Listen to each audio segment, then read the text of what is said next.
তুমি কি মক্কা গেছিলে? বলে হ্যাঁ। ও, তো তোমার উট যে দুর্বল, চলতে পারছিলে না, তো এত তাড়াতাড়ি আমাদের সৎ ধরলে কি করে? মা হালিমা বলছে, বোন রে, তোরা বিশ্বাস করিস না করিস, এই ছেলেটাকে যখন আমি কোলে নিয়ে উটের উপরে বসেছি, উটটা এত জোর জোর ছুটতে লেগেছে, তোদের সৎ কানা ধরে নিয়েছে। ওই নারী গেলে বলতেছে, বলে হালিমা দেখি তুই কাকে নিয়ে যাচ্ছিস?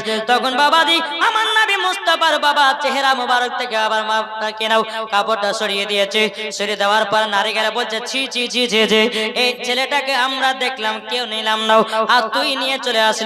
হালিমা রে, তোর বেকার বেকার মানুষ করা হবে, তুই মায়না পাবে না। মা হালিমা বলছে, বোনেরা, আমার মায়নার কোনো প্রয়োজন নাই, ইনি হলো আলাদা সন্তান।